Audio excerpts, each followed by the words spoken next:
semenjak kita nikah itu ya saya tuh kayak istri simpenan gitu, yang nggak pernah diakuin, yang nggak pernah apa gitu. Bahkan soal nafkah juga dia ngasih pas aku hamil 7 bulan. Pas dia pulang ke rumah, tahu-tahu aku ada kabar dia tuh ternyata udah nikah lagi.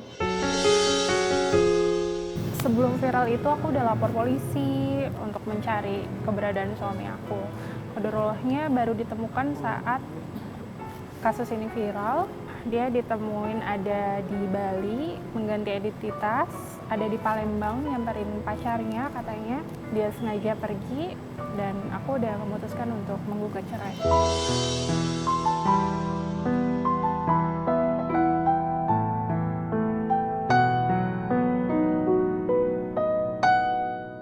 Assalamualaikum warahmatullahi wabarakatuh.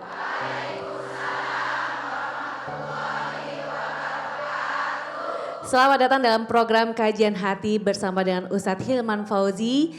Kajian Hati, tenangkan hatimu. Masya Allah, tabarakallah, alhamdulillah hari ini atas izin Allah pagi yang penuh hikmat ini kita dapat berkumpul bersama di Masjid As-Sofia Bogor bersama para jamaah As-Sakinah Muslimah.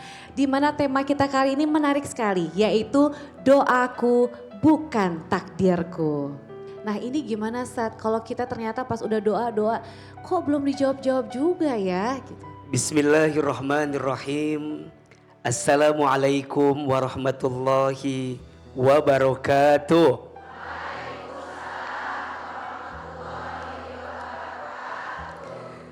Bersyukur kepada Allah yang maha penyayang, yang kasih sayangnya tak akan pernah terbilang.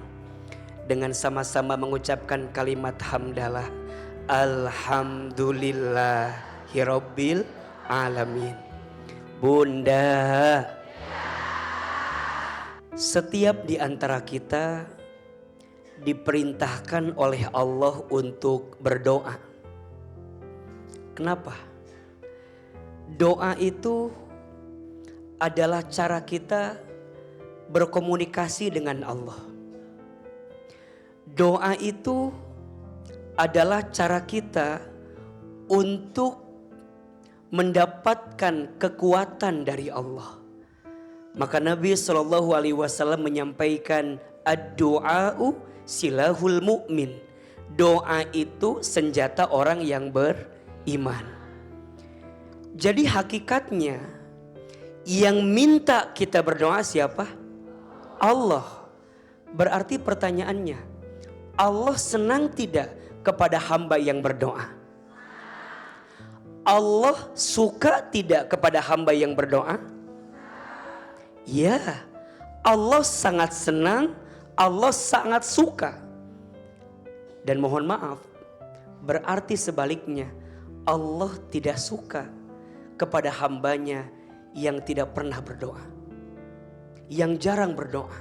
Banyak di antara kita yang lupa bahwa dia berdoa semata-mata hanya ingin dikabulkan, tapi lupa sebenarnya doa itu rangka dia menunaikan perintah siapa? Allah. Berarti sekarang jawabannya tolong yang keras. Dikabulkan doa itu penting atau tidak? Terus kalau nggak dikabulkan berarti nggak baik gitu. Umar bin Khattab radhiyallahu an pernah menyampaikan seperti ini.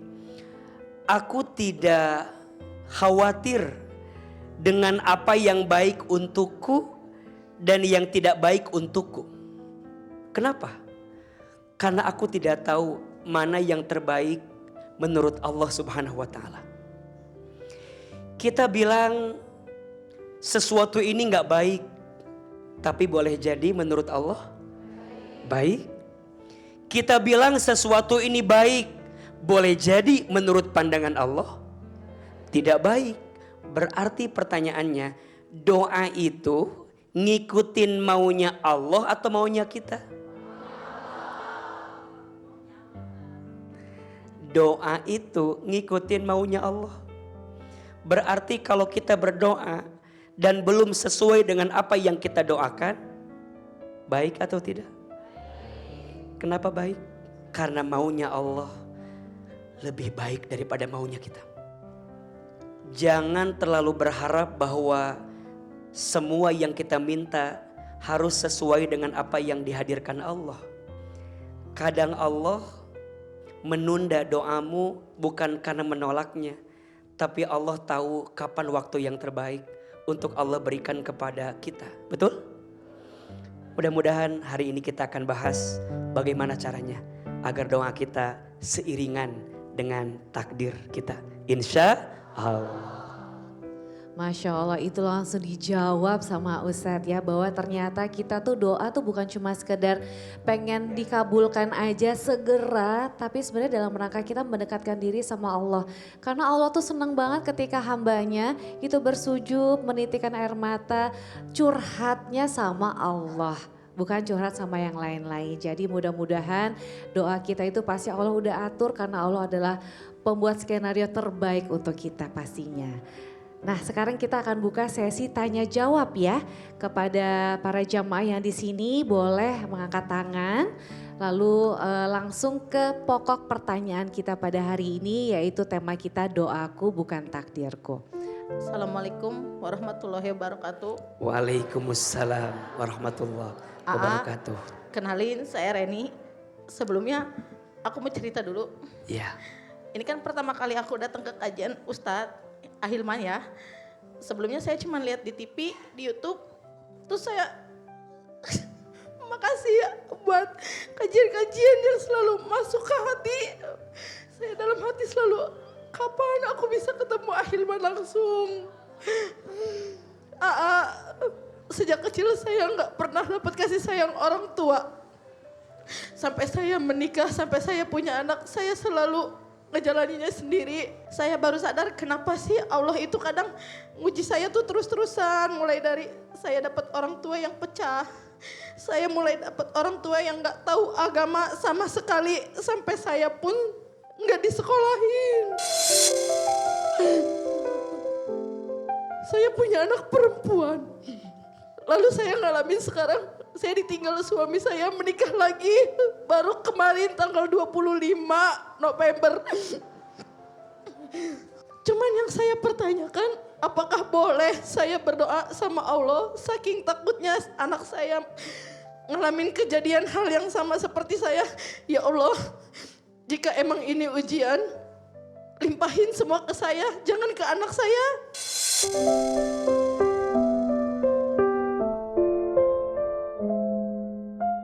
Saya tanpa ditalak, tanpa dinafkahi selama 2 tahun.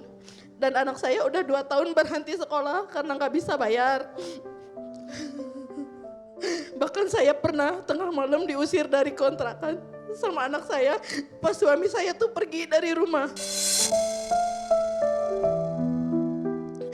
Di situ saya mulai patah arah.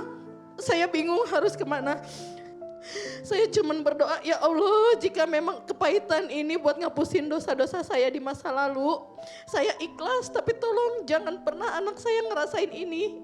Apakah boleh saya berdoa seperti itu? Iya, baik. Bunda.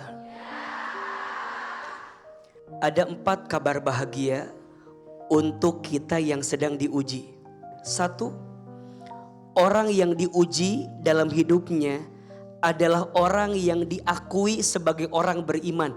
Mohon maaf, surat Al-Ankabut ayat 2. Kata Allah Subhanahu wa ta'ala, apakah kamu mengatakan sudah beriman sedangkan kamu belum diuji?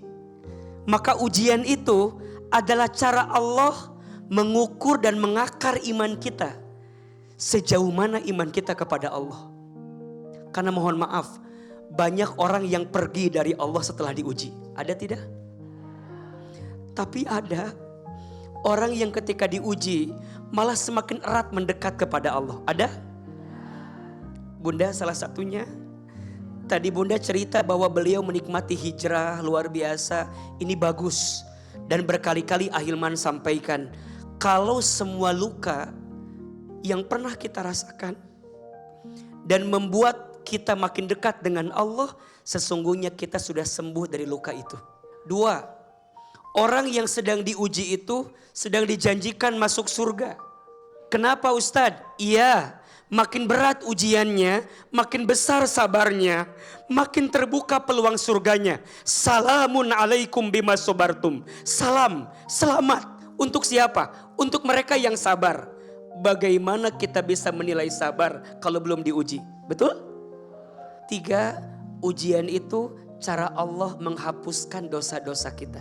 Dosa kita dikit apa banyak? Boleh jadi dosa kita diampuni oleh Allah lewat jalan ujian yang Allah titipkan kepada kita. Selama kita bersabar dengan ujian itu. Dan yang keempat, ujian itu cara Allah mengangkat derajat hidup kita. Ayo kita baca hadisnya, AA sekali, Bunda sekali. Bismillahirrahmanirrahim. Man yuridillahu bihi khairan yusiba minhu. Barang siapa yang diinginkan oleh Allah kebaikan dalam hidupnya, maka Allah akan segerakan ujian dalam hidupnya. Maka pertanyaan, AA boleh gak saya berdoa, gak apa-apa ujiannya timpakan ke saya, tapi jangan ke anak saya, sebaiknya jangan seperti itu doanya. Kita seakan-akan gak percaya kalau Allah meletakkan ujian kepada kita sesuai kemampuannya, betul gak? La yukallifullahu nafsan illa wus'aha. Allah tak akan mungkin meletakkan ujian melebihi batas kemampuannya. Ada 2 maknanya. 1 kemampuan hambanya, tapi yang kedua kemampuan Allah. Jadi Allah tuh tahu pundak siapa yang kuat, hati siapa yang kuat. Allah tahu, dan batas mana Allah juga tahu. Tugas kita bukan mengalihkan ujian. Tugas kita hanyalah minta dikuatkan tubuh untuk melewati ujiannya. Maka nanti Bunda, AA mungkin kasih 1 doa, boleh diamalkan. Doanya ada dalam Quran, doa agar dikuatkan sabar kita. Yuk kita baca. Bismillahirrahmanirrahim. Rabbana afrigh alaina sabran wa thabbit aqdamana wansurna alal qaumil kafirin. Nanti amalkan doanya. Poinnya minta sabar, dan biasanya ibu yang sabar akan menguatkan anaknya juga sabar. Saya itu kan nikah kurang lebih 7 tahun. Tapi pernikahan saya itu nggak direstuin sama mertua, sama keluarganya. Mungkin karena saya janda. Semenjak kita nikah itu, ya saya tuh kayak istri simpenan gitu, yang nggak pernah diakuin, yang nggak pernah apa gitu. Bahkan soal nafkah juga dia ngasih pas aku hamil 7 bulan. Suami itu tiba-tiba pergi, bilangnya mau kerja dan gak pulang-pulang. Singkat cerita, tahu-tahu aku ada kabar dia tuh ternyata udah nikah lagi gitu. Saya tuh gelisah, gak bisa tidur, gak bisa apa gitu. Kata saya, ya Allah saya kenapa gitu, ada apa gitu. Pas saya habis sholat asar, saya tidur-tiduran gitu biasa, buka Instagram, buka Facebook. Tahu-tahu ada postingan dia lagi ijab kabul. Itu dari temanya aja udah ngena banget ke saya gitu. Dan saya tuh ngerasa dinasehatin, saya ngerasa punya orang tua. Dengan ujian-ujian yang saya punya sekarang, alhamdulillah saya bisa dikumpulin dengan orang-orang soleh, orang-orang baik yang sebelumnya saya nggak pernah nemu. Bahkan saya ngerasa dunia tuh jahat sama saya, tapi ternyata enggak. Allah nyampein saya di titik ini. Saya bisa kenal, bisa Hilman bahkan tadi maafin AA ya, katanya sebaik itu gitu, sebaik itu. Cuman berharap sama Allah, minta sama Allah apapun jalannya, ya terserah Allah. Saya udah di titik capek, udah di titik lelah.